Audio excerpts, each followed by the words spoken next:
saya di sini bersama Kang Bo akan menyampaikan materi terkait KSR PMI Unit B.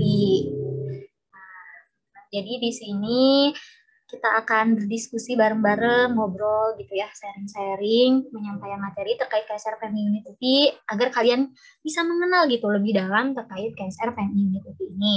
Boleh dilanjut, Kang?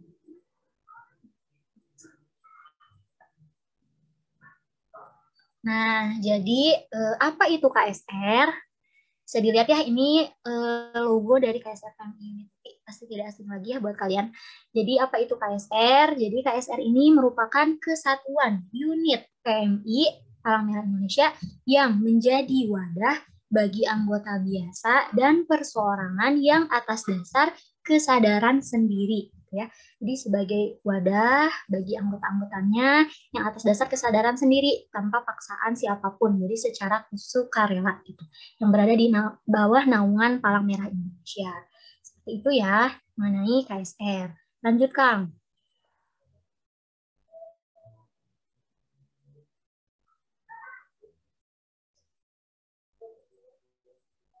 Nah, ini KSR PMI Unit UPI menurut ADART gitu ya. Apa sih ADART? Kalau ADART ini merupakan anggaran dasar dan anggaran rumah tangga dari KSR PMI Unit UPI. Jadi di sana dalam ADART ini ngebahas terkait aturan, ketentuan-ketentuan pokoknya yang berkaitan dengan KSR PMI Unit UPI. Nanti juga kalian pasti akan tahu gitu ya, kalau sudah menjadi anggota ya wajib tahu terkait ADART ini.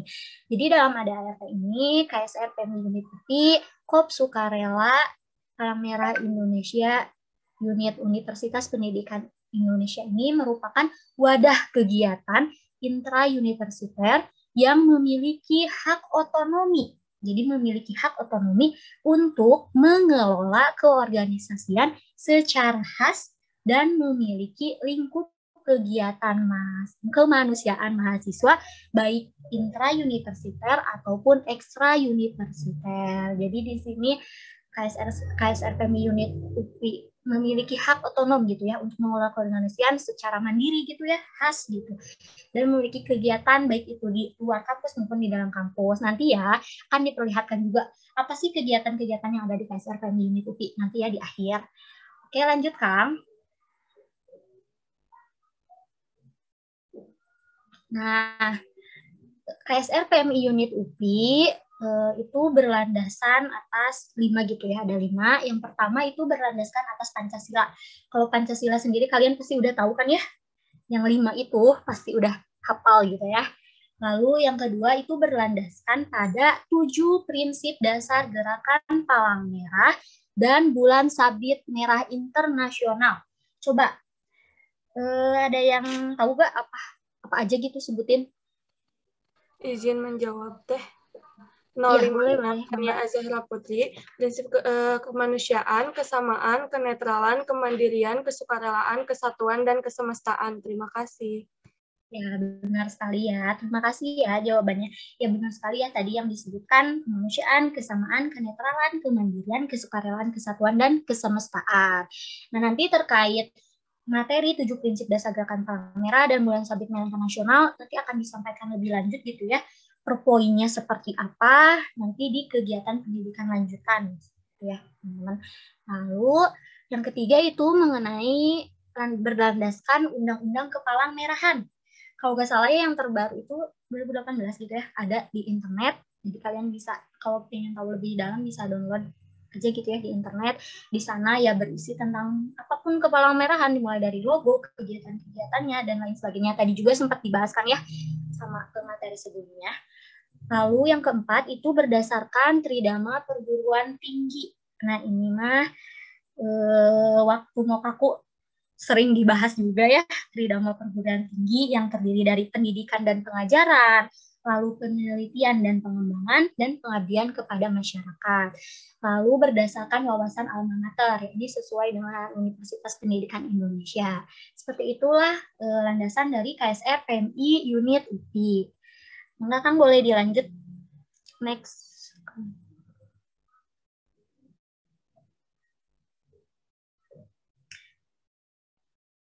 Nah, oke. Ini terkait sejarah KSR PMI Unit UPI. Di sini saya akan mencoba bercerita gitu ya, jangan mengantuk teman-teman. Boleh, nanti hal-hal pentingnya boleh dicatat. Oke ya. Jadi, KSR PMI Unit UPI awalnya itu bernama Keluarga Donor Darah KDD Formika.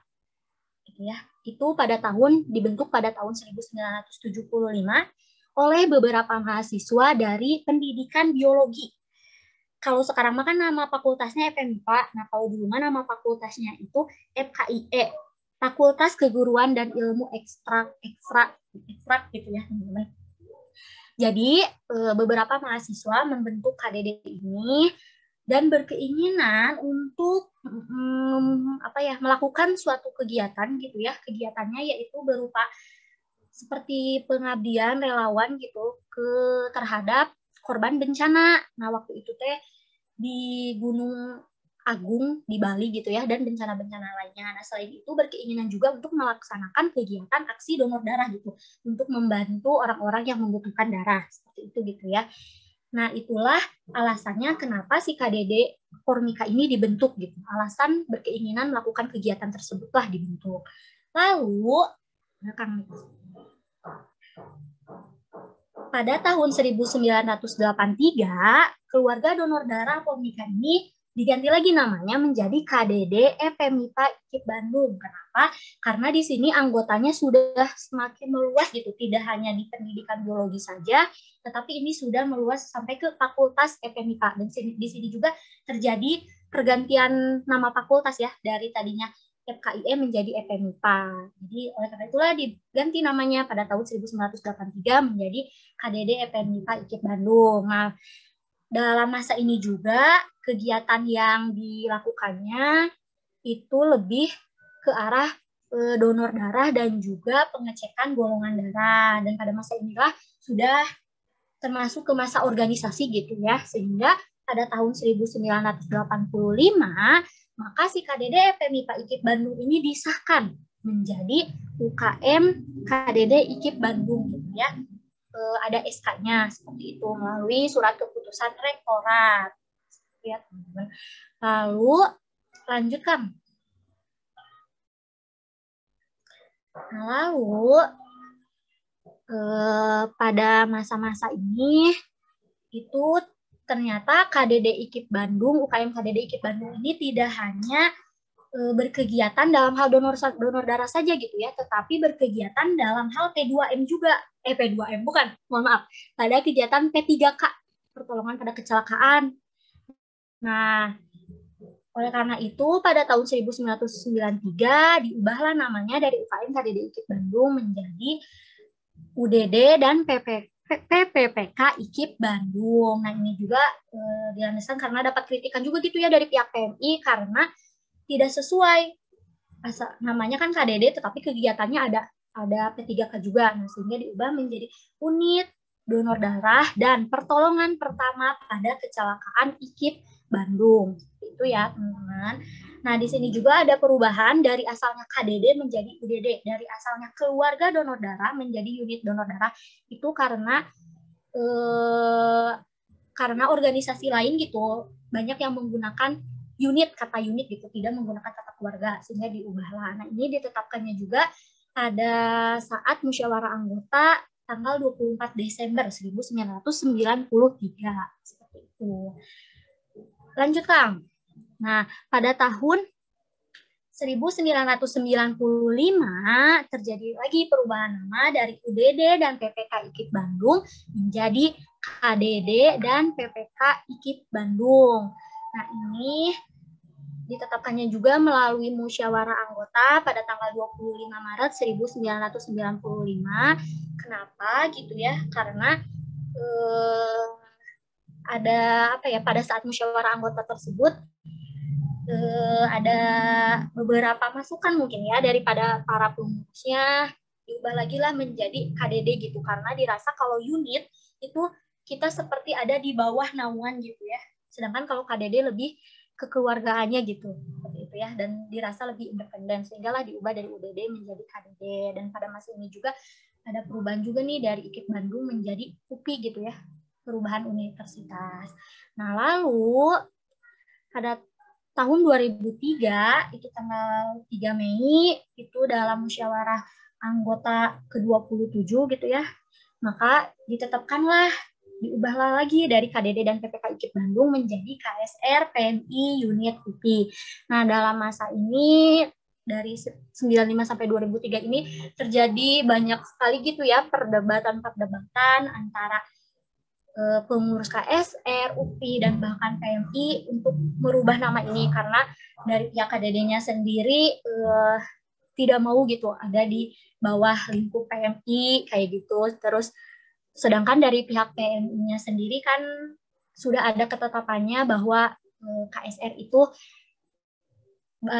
di bawah naungan PMI dan juga tidak boleh ada kegiatan-kegiatan lain gitu ya yang menyangkut tentang medis dan kesehatan dengan nama lain lah, seperti itu lah pokoknya mah terjadi perdebatan. Akhirnya mah tanggal 3 Mei 2003 ini bisa diubah gitu ya dengan dari universitasnya sendiri lalu dari keputusan anggotanya sendiri, jadi bisa diubah menjadi KSR PMI Unit UPI.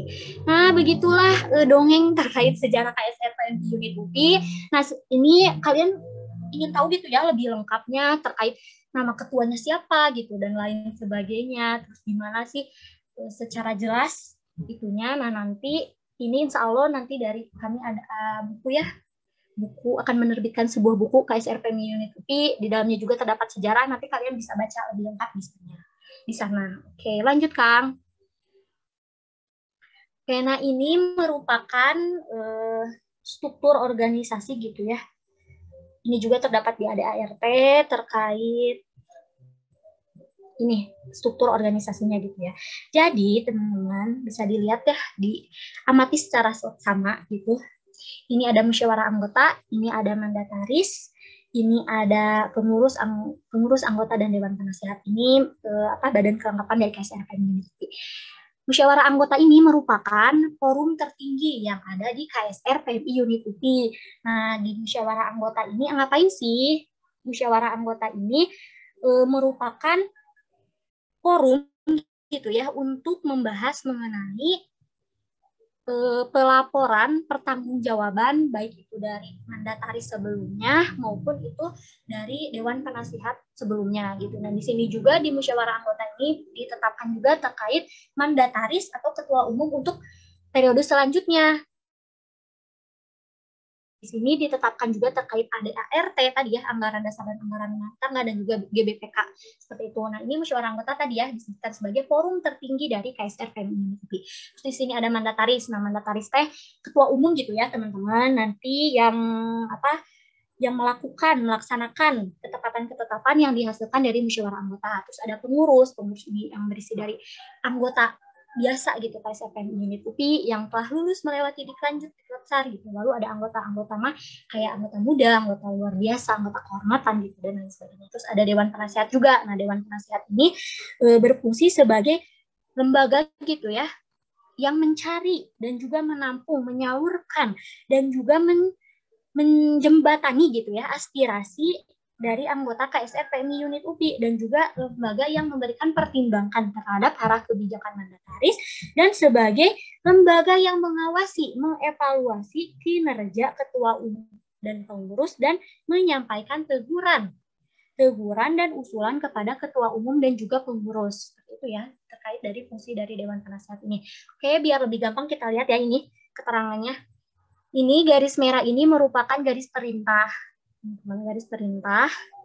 Jadi di sini tadi ya, jadi musyawarah anggota ini memberikan perintah gitu ya kepada Dewan Penasehat, mandataris, pengurus, dan juga anggota. Mandataris ke pengurus ke anggota, seperti itu ya teman-teman.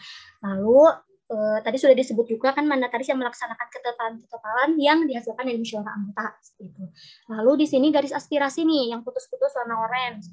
Nah, di sini juga tadi musyawarah anggota ini sebagai wadah gitu ya untuk menampung aspirasi dari Dewan Penasihat, mandataris, pengurus, dan anggota. Dan juga tadi dari pihak Dewan Penasihat ini juga tadi yang menampung menjalankan aspirasi baik itu dari mandataris, baik itu dari pengurus maupun dari anggotanya.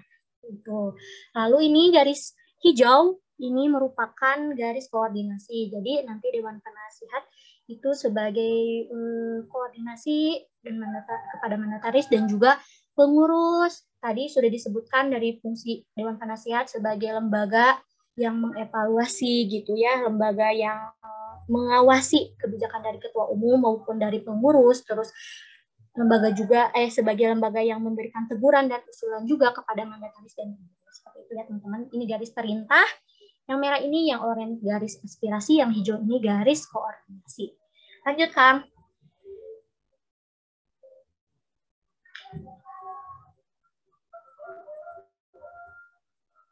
Nah, berikut struktur organisasi KSR PEM Unit UPI periode 2021-2022. Teman bisa dilihat ini ya, ini pembinanya ya. Ada rektor, ada dari pihak PMI, lalu pembinanya ini ya. Kalian juga pas pembukaan pasti udah ketemu ya salah satu pembinanya. Lalu di sini juga ada ketua umum, itu Kang Anggun Wibowo Laksono. Lalu ini ada DP, namanya pengarah tadi, pembina, pembimbing. Pengarahnya PMI, terus dari pihak rektorat, pembinanya ada dari pihak UPI juga, pembimbingnya ini ada 4 orang. Itu Dr. Luki, Pak Wanjat, Pak Sahroni, ya, sama Pak Bambang. Lalu ketua umum ini DP tadi ya Teh Agni yang sebelumnya memberikan pematerian itu sebagai DP. Ada 4 orang, Teh Pirial, Kang Hilman, dan Wuliana Santi, dan juga Kang Rahmat, ada 5 orang ya. Lalu ini ketua umum ada Kang Budi Wibowo Laksono, terus nanti bendaharanya ada Kang Rengga, lalu sekretaris umumnya ada saya. Nah, KSR PEM Unit UPI ini terdiri dari 3 bidang. Bidang pertama yaitu bidang organisasi ya, yang terdiri dari 3 biro. Ini kabidnya Teh Rini Nurlatifah, terdiri dari 3 biro. Biro pertama itu ada biro kaderisasi, kabironya ada Kang Hafid, biro Humasra, kabironya ada Teh Putri, lalu yang ketiga itu ada biro inventaris, itu kabironya ada Kang Abdul. Ya, bidang organisasi terdiri dari 3 biro kaderisasi, biro inventaris, dan biro Humasra. Lanjut bidang 2, itu bidang pendidikan dan pengembangan. Itu ada 3 biro, ada 2 biro ya, biro diklat dan juga biro litbang. Nah, untuk biro diklat, kabironya ada Teh Indah, ini anggotanya ya, bisa dibaca. Lalu biro litbang ada Teh Ami Amalia. Jadi bidang 2 itu bidang pendidikan dan pengembangan, terdiri dari 2 biro diklat dan biro litbang. Lanjut, yang ketiga itu ada biro pelayanan masyarakat ya. Ini layanan kemanusiaan. Ini ada terdiri dari 3 biro P2M, kabironya ada Kang Fikri, biro PPP ada Teh Fatima kabironya, lalu ada biro donor darah ada Teh Gaza. Jadi bidang 3 itu ada bidang pelayanan kemanusiaan, terdiri dari 3 biro P2M, biro PPP, dan biro donor darah. Seperti itu ya teman-teman, terkait dari struktur organisasi. Untuk nama-namanya mungkin nanti bisa dibaca. Ya. Oke, mungkin sekian ya pemaparan sedikit materi dari saya. Selanjutnya akan dilanjut oleh Kang Bowo. Udah Kang Bowo, monggo Kang, dipersilahkan. Ya, terdengar ya suaranya teman-teman? Oke, siap. Ya, nanti kalau misalkan Kang kecepatan ngejelasinnya, mangga boleh diinstruksi aja gitu ya. Oke, kita lanjut ke pembahasan selanjutnya, itu kita akan membahas terkait perubahan lambang. Nah, tadi juga sebenarnya sudah sempat dijelaskan gitu ya pada saat PM organisasi, mungkin teman-teman juga tadi ada apa namanya cukup tertarik gitu ya terkait hal ini, karena pada dasarnya Undang-Undang Kepalang Merahan emang baru disahkan kalau nggak salah pada tahun 2018. Nah, oleh karena itu memang beberapa apa namanya organisasi di bawah Palang Merah Indonesia (PMI) masih banyak yang sulit gitu ya untuk melepaskan apa, ya mau ikut untuk yaitu maksudnya ikut aturan dari undang-undang tersebut gitu, karena ya pada dasarnya si lambang ini kan ya suatu yang memang filosofis gitu ya, jadi banyak beberapa anggota yang sulit gitu ya. Namun berdasarkan hasil musyawarah anggota ke-30 KSR PEM UPI tahun 2019, logo KSR PMI Unit UPI resmi berubah dengan tetap mempertimbangkan elemen-elemen penting di dalam lambang KSR sendiri. Oke, kita akan ulas gitu ya, satu persatu. Yang pertama adalah segi 5, yang berarti Pancasila sebagai landasan ideal. Nah, karena pada dasarnya kita di negara Indonesia, ya oleh karena itu tadi juga landasan pertamanya itu adalah Pancasila. Kedua, tali simpul artinya ikatan keluargaan yang ikhlas, tulus, dan suci. Nah, tali simpul ini yang warna putih ya, teman-teman. Lanjut, tetes darah berarti menunjukkan sejarah awal berdirinya KSR PMI UPI yang bergerak di bidang pendonor darahannya. Tadi ya udah jelasin sama Teniswa, sejarah KSR UPI itu pada dasarnya adalah dulunya KDD, keluarga donor darah. Oleh karena itu sampai sekarang lambang dari KSR PMI Unit UPI sendiri fokusnya ke lambang darah gitu ya, tetes darah. Next, kita ada keempat, tulisan KSR PMI Universitas Pendidikan Indonesia berarti melambangkan persatuan dan identitas organisasi. Ada di sini ya. Lanjut, arti jumlah bilangan pada kontur yang ada pada ikatan putih 25 dan 3 sampul melambangkan arti kelahiran organisasi ini sebelumnya, yaitu 25 Maret 1985. Tadi ya. Jadi lahirnya tuh pas ketika namanya masih KDD IKIP Bandung yang disahin SK-nya gitu ya. Nah, mungkin teman-teman kalau misalkan mau ngitung gitu ya, lagi gabut mau lihat-lihat lambang KSR, nah di sini si apa tali simpulnya itu kalau teman-teman hitung itu emang 25 tambah 3 gitu ya. Bulan lahir KSR. Next ini hitam artinya tegas. Next merah darah berarti menjunjung tinggi kebenaran. Putih artinya niat suci, tulus dan suci serta ikhlas. Hijau artinya berkembang, kuning artinya pengabdian, mulia dan kematangan. Itu yang menjadi filosofi dari logo KSR PMI Unit UPI. Kita lanjut. Oke, nah ini adalah alur kaderisasi KSR PMI Unit UPI. Sebenarnya kemarin juga teman-teman sudah nanyain gitu ya, di HAYU kalau nggak salah. Terus tadi ada juga yang nanyain ya terkait alur kaderisasi dan keanggotaan. Nah, sebenarnya ada 4 step teman-teman ketika masuk ke dalam KSR PMI Unit UPI. Pertama, CK calon KSR ketika ingin mau naik tingkat gitu ya menjadi anggota muda, maka teman-teman harus menuntaskan alur pendidikan di Klatsar. Ketika teman-teman sudah lulus, maka teman-teman akan dijadikan dilantik menjadi anggota muda seperti itu. Nah, kemudian seorang anggota muda memiliki jatah 2 tahun untuk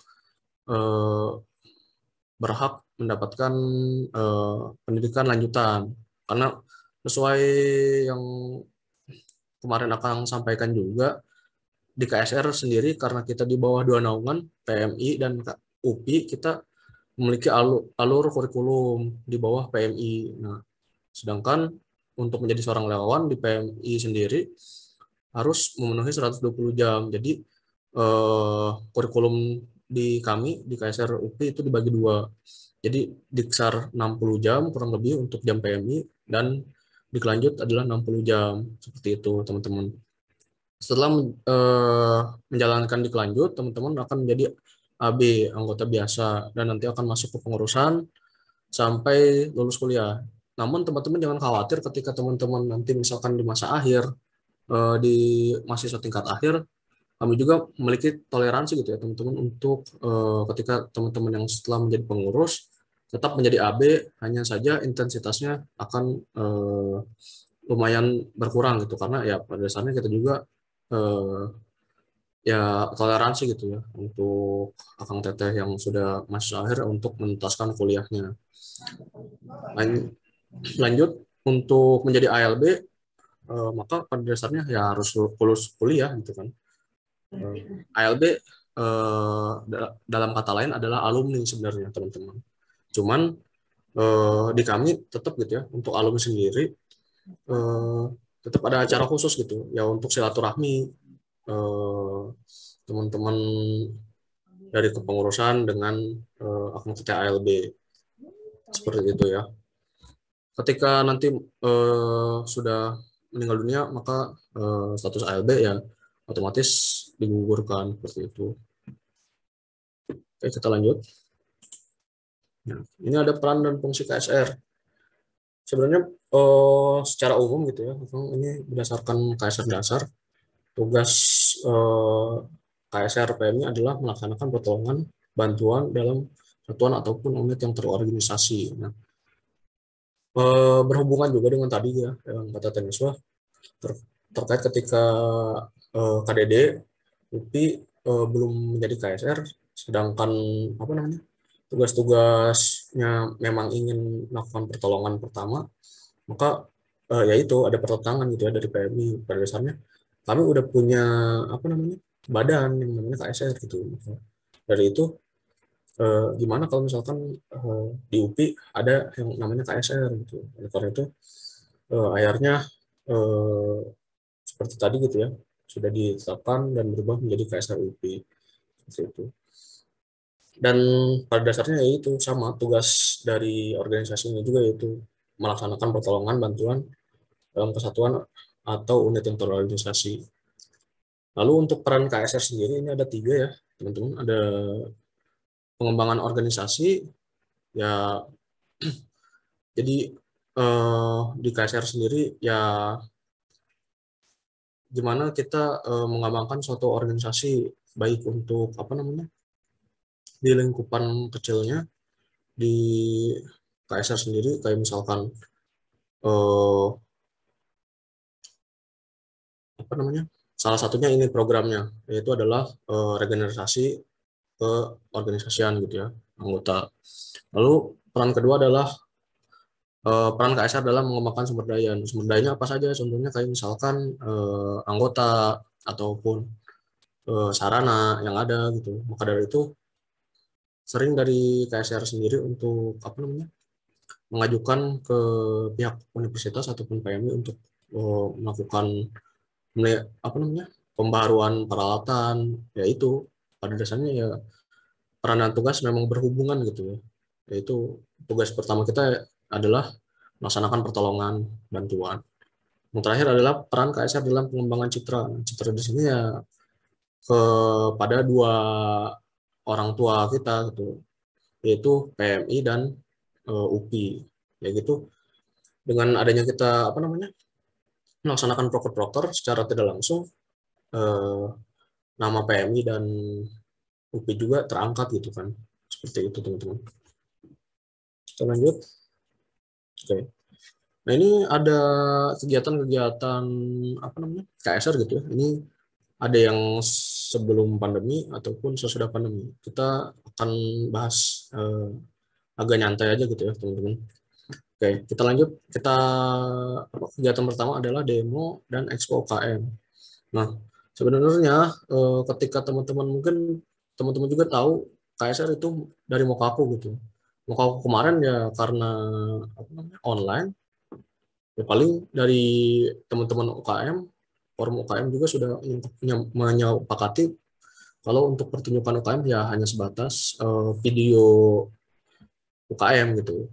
Mungkin teman-teman juga ada yang udah lihat gitu ya video UKM KSR, dan di sana juga sebenarnya sudah dijelaskan gitu ya kegiatan-kegiatan apa saja yang pernah dilaksanakan oleh KSR. Nah, ini foto-foto ini diambil pas Mokaku 2019 kalau nggak salah ya.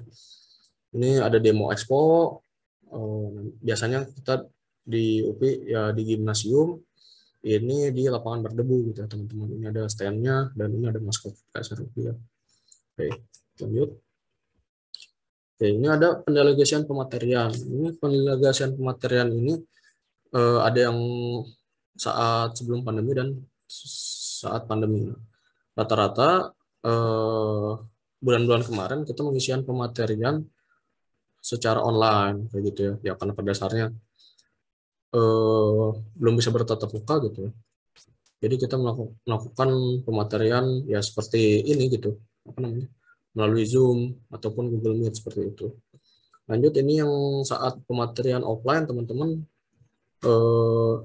dari kita gitu ya, ada pendelegasian pemateri biasanya minimal 2 orang gitu ya, maksimal 2 orang untuk satu apa namanya satu surat permintaan gitu. biasanya yang permintaannya dari himpunan ataupun ya dari UKM lain gitu kan, rata-rata untuk PAB gitu. Kita lanjut. Nah, ini juga sama ya. Ini yang baru ya teman-teman. Ini karena apa namanya? Di kampus juga sudah level 2 jadi sudah bisa melaksanakan secara offline gitu. Ini yang terbaru. Ini dari himpunan matematika dan ilmu komunikasi. Yang di kanan ini ada Kang Ami dan Teh Dinda gitu ya, yang si pendelegasian kematerian. Ini ada Kang Hafid sama Kang Robi untuk mengisi kematerian apa BEM-REMA gitu ya, Edu Action kalau nggak salah, P2M-nya BEM-REMA. Next. Ini ada pilar ya, pilar itu adalah pembinaan PMR SMPN 40 Bandung ya. Ya karena pada dasarnya kita di sini rata-rata mungkin apa namanya, ada yang pernah ikut PMR dan ya menjadi fasilitator gitu ya. Kalau dari KSR UP sendiri kita megang di SMP 20. Cuman karena masih pandemi dan apa namanya belum ada kegiatan UKM gitu ya dari sana. Jadi hal ini masih secara online gitu ya untuk monitoringnya seperti itu. Oke, next. Ini adalah latihan rutin anggota, teman-teman biasanya dilaksanakan hari Kamis atau Rabu selama kurang lebih minimal 2 kali dalam 1 bulan ya. Nah ini untuk secara offline-nya teman-teman bisa dilihat ini pelatihan pertolongan pertama, ini pelatihan SAR air gitu ya. Ini dilakukan sebelum pandemi gitu ya. Oke. Nah ini saat apa namanya? Saat kemarin gitu ya, lakukannya secara online melalui Google Meet. Ini ada larutan alat kesehatan dasar dan larutan evakuasi. Begitu. Oke, kelihatan nggak nih yang di atas? Nggak kelihatan ya? Nah ini ada pelatihan keluar ya teman-teman. Di sini KSR UP juga ngedelegasiin anggota mulai dari Makassar, ada pelatihan nasional Jungle Rescue, pengendaraan, simulasi tanggap darurat bencana, tsunami bersama PMI, KSR Cabang Kota Bandung, KSR PT, dan lain sebagainya. Lalu ada Ponorogo, pelatihan manajemen penanggulangan bencana nasional KSR PT Sejawa. Di Jakarta kita ada community based health and first aid, dan yang terbarunya ada ke Bali ya. Enggak, yang terbaru sebenarnya ada di slide selanjutnya kalau nggak salah. Ya ini yang ke Bali teh pas Punten Kang, ya. Izin memotong, izin Gimana? mengingatkan untuk pemateriannya tersisa 5 menit lagi Kang. Oh iya, oke. Kita percepat berarti ya. Siap, makasih Nat. Kita lanjut ya.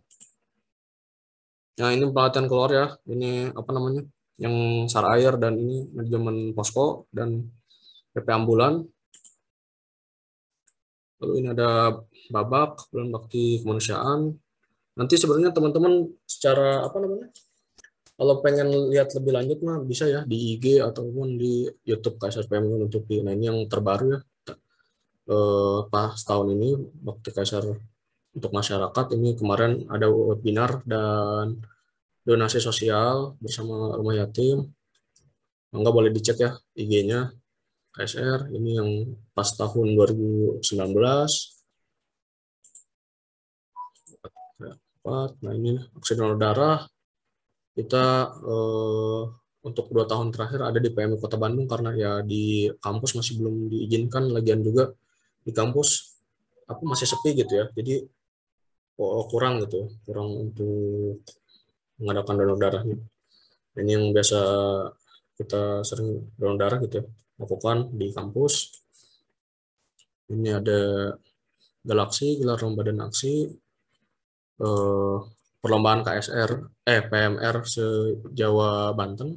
Ini ada pelatihan medis ya, kemarin kita diamanahi untuk apa namanya, vaksinisasi, jadi petugas vaksinisasi. Ini kalau misalkan mau kaku atau wisuda, jadi jaga medis di gimnasium. Ini ada pelatnas ya. Nah, prestasinya enggak, ini ada juara 3 lomba PP. Nah, ini penghimpun kantong darah terbanyak, alhamdulillah, untuk acara donor darah. Nah, ini 2018 jadi the best UKM dari BEM Rema. Oke, ya itu mungkin cukup sekian ya. Kalau dari Akang dan Taniswa mungkin enggak, untuk sesi tanya jawab aja gitu ya. Kita dimaksimalin. Oke. Sekian dari Akang. Wassalamualaikum warahmatullahi wabarakatuh. Waalaikumsalam warahmatullahi wabarakatuh. Nah, alhamdulillahirrahmanirrahim, untuk sesi pematerian udah selesai ya. Selanjutnya lanjut ke sesi tanya jawab. Nah, karena waktunya terbatas banget nih, jadi aku persilakan ke satu penanya aja yang mau bertanya terkait pematerian tadi. Aku persilakan, boleh langsung raise hand.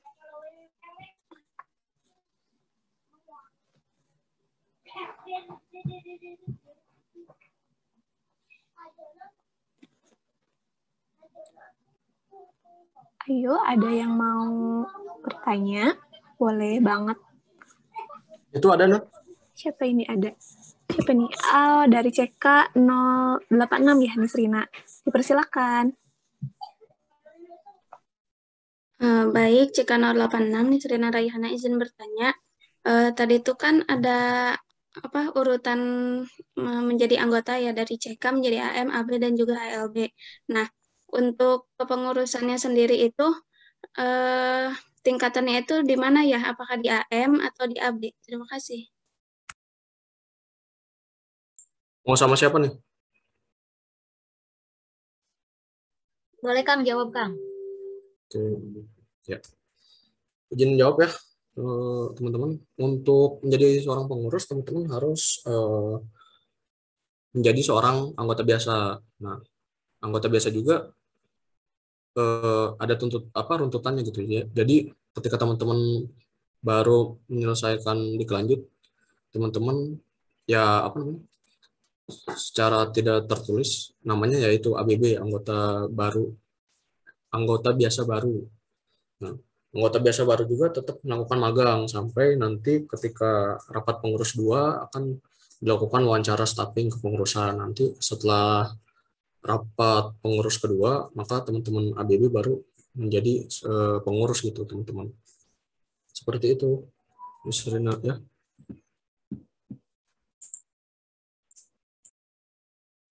Gimana? Ada yang kurang jelas atau gimana? Sudah cukup, Kang. Terima kasih. Oke, terima kasih ya, Miss Rina, atas pertanyaannya. Nah, karena waktu udah terbatas, mungkin sesi tanya jawabnya dicukupkan dulu ya. Alhamdulillahirrahmanirrahim, sesi pematerian dan juga sesi pertanyaan udah selesai. Mungkin di sini aku akan bacakan dulu sedikit kesimpulan pematerian tadi nih. Nah, jadi KSR PEM Unit UPI itu merupakan wadah kegiatan intra-universiter yang memiliki hak otonomi untuk mengelola keorganisasian secara khas dan memiliki lingkup kegiatan kemanusiaan mahasiswa baik intra-universiter maupun ekstra-universiter. Dan mungkin sebelum ditutup, barangkali dari Kang Bowo atau Teniswah ada closing statement dulu. Persilakan. Ya, teman-teman, baik, terima kasih ya sudah mendengarkan pemaparan dari kita. Tadi jika ada yang masih penasaran gitu ya terkait materi KSR Unit UPI, boleh PC-PC ke saya maupun ke Kang Bowo. Seperti itu ya, teman-teman. Sekali lagi terima kasih. Dari Kang Bowo mungkin atau sudah cukup? Ya, sama kayak Tensoy. Oke, baik. Saya tutup saja untuk pematerian kali ini. Terima kasih banyak kepada Teniswa dan juga Kang Bowo yang sudah bersedia menjadi pemateri di pematerian kali ini. Aku cukupkan. Wassalamualaikum warahmatullahi wabarakatuh. Saya kembalikan ke acara. Oke, baik. Terima kasih Teh Nadia, Kang Bowo, dan Teh Niswa